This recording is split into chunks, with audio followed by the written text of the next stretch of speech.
2 reviews, 1 video, today, right now, with you. We're gonna review the iOGRAPHER for the iPad Pro 9.7-inch edition, and then I'm also gonna show you a review of like the camera for the iPad Pro and how I've been using the iPad Pro.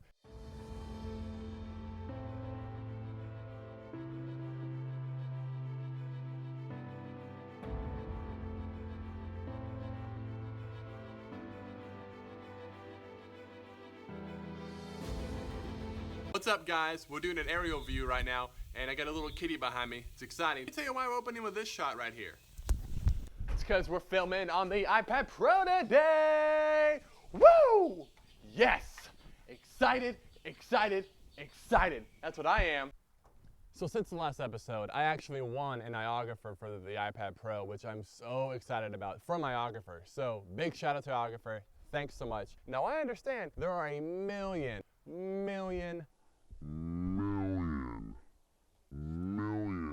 reviews of the iPad Pro. However, let me tell you the crucial difference between all of those and me. They're not me, man. Also, they're not wearing this cool plaid shirt, which was my grandfather's. Shout out to you, Grandpa. This right here is the very first video ever I've shot with the iOGRAPHER for the iPad Pro to do this video. Let's get to the review, both reviews. How I use the iPad Pro, second, the iOGRAPHER for the iPad Pro. How is it? All right, so we got this iOGRAPHER for the iPad, and we need to go test it out in the field.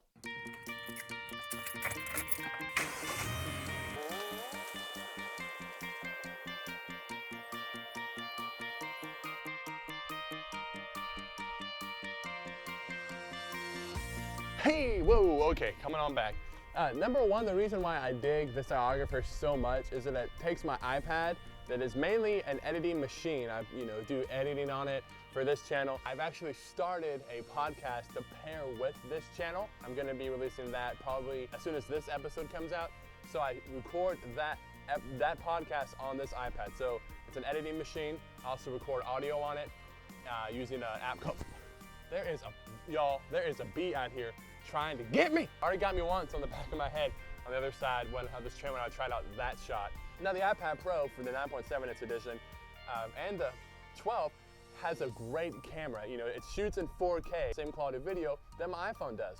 So now I've got 2 cameras, which is fantastic, and I can use my iPad mini as a switcher to kind of control between the two. Y'all, this bee is stalking me, y'all. So now when you go places and you have like an iPhone and an iPad with the iOGRAPHER, it's great. And keeping in mind, the iOGRAPHER for this iPad, the 9.7-inch edition, sells for this much.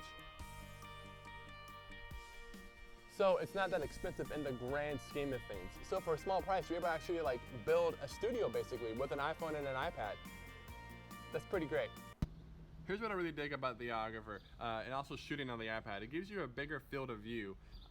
Let's go ahead and turn the brightness up just a tidge. So you can actually watch, in real time back on a bigger screen.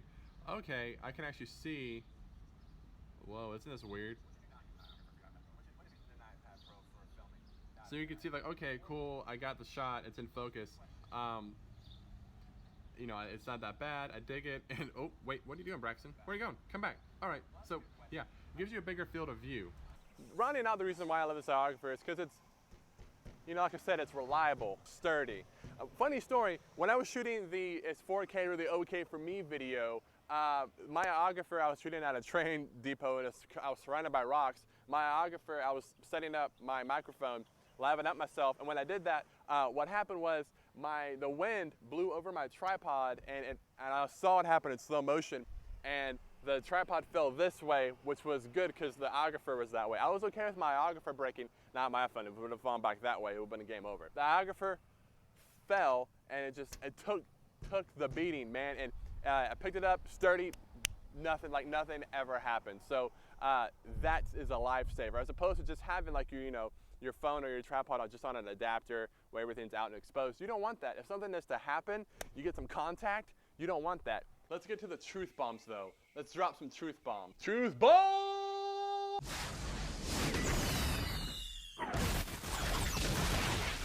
Main drawback, and I only have one complaint about this iOGRAPHER, is on other iOGRAPHERs, when you put your phone in, you're ready to go, there's a little bit of a gap right here where your lock button is. So when you're done shooting, you can actually lock it.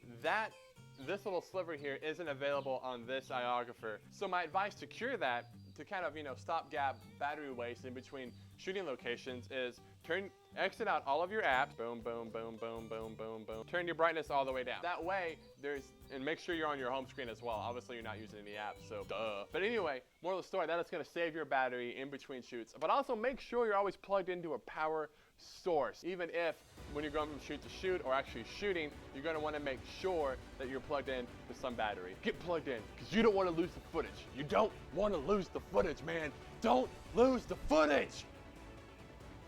Intense. Me. You. Here's the question. When should you use your iPad Pro and your iOGRAPHER for the iPad Pro to shoot video? Well, that's a good question. I think the main thing to keep in mind is know your environment, know where you're gonna be. If you're in a game environment, you know, like shooting a football game, basketball game, from a safe distance, I think that's a great idea. You saw, and we just talked about like contact, and I would hate for, your iPad to get damaged and something like that. Number one, just know your environment, know where you're gonna be shooting and when. Is it gonna be a good idea to have like a cumbersome, big, iOGRAPHER with a lens on it, kind of, pointing at people asking an interview? What would work better? That, or just pulling out your phone and actually going live like this and, having the other person, right here or, behind you? It's a good, quick, you could just whip it out and then roll with it that way. So that's something to keep in mind. The drawbacks of this, though, is that you can see the hands are shaking and I'm using one hand. So, if you're using it like this, you gotta watch out for the lens. So now I'm like, hey guys, what's going on? You're gonna have your other person right there or behind you or whatever you want. It's a good quick draw. But if you're doing it in a controlled environment, I really think like this is a game changer, especially if you want to have two cameras. You can have, one here, one there, whatever works. So I think, again, before you go out and shoot with this, know your environment, know where you're gonna be. It's a game changer for sure. So if you can make cool graffiti art like that, let me know. Also, let me know in the comments below how you use your iPad. What do you use it for? What are some of your best practices that you use for your tablet? I'm Braxton Nutt. This is the Mojo Journal Report. Get in front of the camera, go boldly. See you around.